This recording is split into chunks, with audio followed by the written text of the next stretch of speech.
Capítulo 2. Calles diabólicas de Moscú.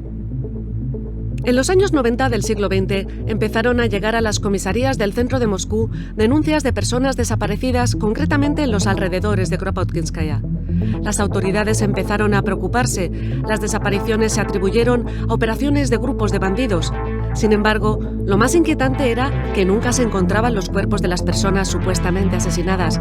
Lo que sí se encontraba a menudo eran objetos personales de las víctimas, como relojes, monederos, joyas, etc.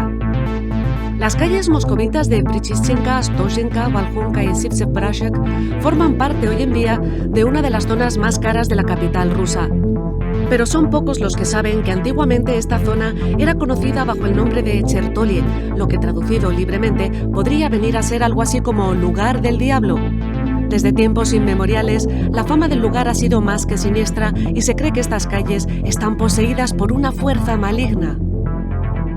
La razón de tan espeluznante nombre viene de que antiguamente había un riachuelo a lo largo del Boulevard Gogol conocido como Chertori, y a causa del terreno quebrado que formaba, continuamente se caía la gente y se resbalaban. Ya en aquel entonces desaparecían personas sin dejar huella. Se rumoreaba que Belcebú los robaba. Por eso empezaron a llamarlo la zona del diablo. Chertolie o Chertori, cualquiera que sea la etimología del nombre que sigue sin aclararse, ambos llevan en su raíz la palabra rusa chort y significa demonio. Pero sigamos buscando más razones en el pasado para argumentar estas creencias. Uno de los más crueles siervos de la guardia personal de Iván el Terrible, el jefe de los Oprichnik y Malyuta Skuratov, antes de su muerte solicitó que lo enterraran bajo el umbral de una iglesia que se encontraba entonces junto al templo de Cristo Salvador, para que al entrar cada persona en ella y santiguarse, lo hicieran sobre su tumba, de tal forma que así él quedaría libre de sus pecados. Lo crean o no lo crean, el caso es que a principios de los años 30 del siglo pasado, los arqueólogos de la capital realizaron un sorprendente descubrimiento. Tras el derrumbamiento del templo encontraron la tumba de Malyuta Skuratov, pero lo que no encontraron fue el cuerpo del legendario verdugo.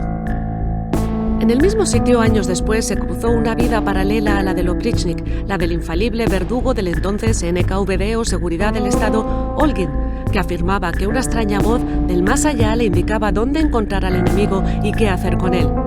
Cuando un tiempo después él mismo fue acusado de traición y arrestado en la misma húmeda y lúgubre cámara en la que habían sido arrestadas sus víctimas, ocurrió algo aún más inaudito. Como a los arrestados se les despojaba de cualquier tipo de arma o instrumento que pudiera ser utilizado con fines violentos, Olgin encontró una inverosímil solución.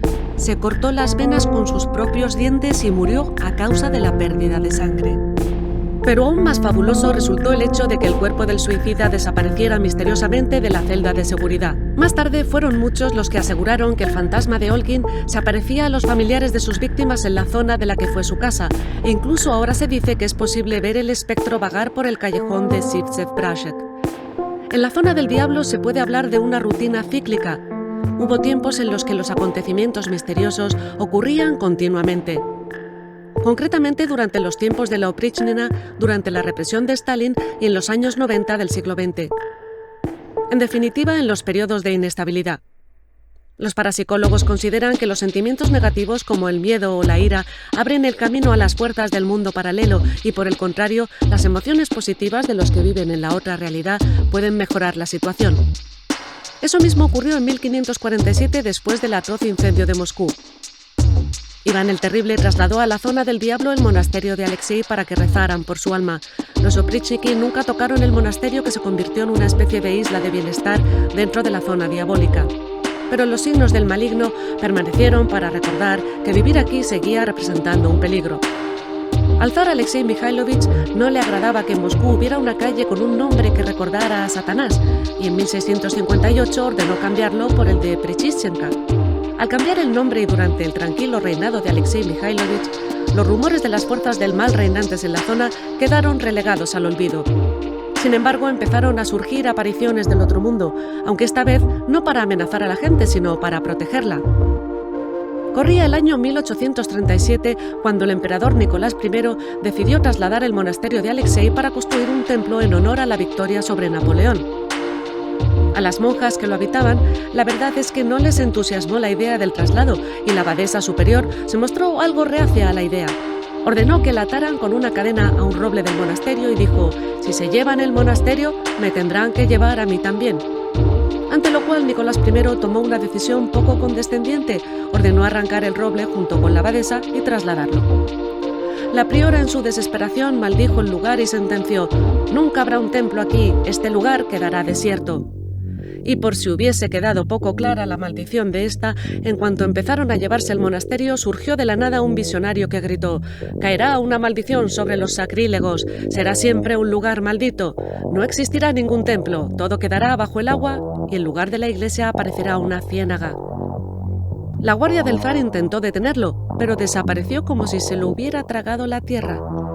El caso es que no se prestó gran atención a la imprecación del visionario, trasladaron el monasterio y se comenzó la nueva y entretenida construcción que duró 44 años, durante los cuales ocurrieron todo tipo de desventuras y despropósitos, como movimientos de terreno sin motivo, incendios, etc. El trabajador que arrancó la cruz de la iglesia del monasterio cayó al suelo y murió. Sobre el cadáver se pudo percibir una turbia imagen que desapareció enseguida. No pocos fueron los que murieron durante los trabajos. Los moscovitas dedujeron que la construcción del templo irritaba a las fuerzas malignas. Cuando por fin terminó la construcción, todos respiraron aliviados. El templo se iluminó el 26 de mayo de 1883 y de nuevo en la calle Prichyshchenka reinó la tranquilidad, pero no por mucho tiempo. La demolición de las iglesias empezó a ser una práctica común después de la Revolución de Octubre. En la primavera de 1934, en el territorio del Monasterio de la Concepción, entre la calle Astoshenka y la orilla del río Moscova, arrancaron la iglesia y devastaron el cementerio que se encontraba delante.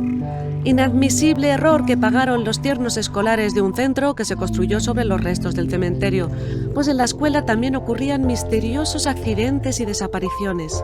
El régimen comunista, siguiendo el ejemplo del zar Alexei Mikhailovich, pero por otros motivos evidentes, consideró que había que cambiar el nombre de la calle Prichyshchenka por el de Kropotkinskaya, y fieles a su ideología, además en la calle no quedó ni una sola iglesia. Y por fin el fatal destino anunciado le llegó al templo que protegía de las fuerzas malignas a las calles Volkhonka, Prichyshchenka y Astoshenka. El 5 de diciembre de 1931, 3 estruendosas explosiones derrumbaron el templo de Cristo Salvador. De nuevo se sucedieron las desapariciones de personas, pero esta vez a nadie le extrañó demasiado. Llegaba la época del terror de Stalin y se sucedían los arrestos incondicionalmente. En el lugar del templo de Cristo Salvador se pretendía construir el gigantesco Palacio de los Soviets. Debía ser el monumento más alto del mundo y en su cima se erigiría una ciclópea estatua de Lenin. Ya se había empezado a construir cuando la guerra impidió el desarrollo del proyecto y finalmente renunciaron a él. La maldición del visionario se había cumplido. En vez de un templo, en este lugar fluirá el agua, habrá una ciénaga. El Palacio de los Soviets no se construyó y en su lugar construyeron la piscina Moscova, en la que ocurrían continuamente enigmáticos accidentes que las autoridades silenciaban. Ajetreada ha sido la vida de este lugar y osadas las decisiones del ser humano, pues en 1994 se desmontó la piscina para insistir otra vez en volver a construir el templo de Cristo Salvador. Así se hizo y hasta la fecha de hoy el templo sigue en pie. Esperemos que por mucho tiempo. Sin ánimo de asustar al lector, se puede decir que pasear por estas calles es una interesantísima experiencia, pues son algunas de las más bellas de Moscú. Sin embargo, hay que confesar que hacia la noche se quedan tremendamente solitarias, huelen a hielo en invierno y cuando el bullicio de la vida cotidiana se esconde, recorrer cualquiera de ellas produce una sensación, cuando menos, inquietante.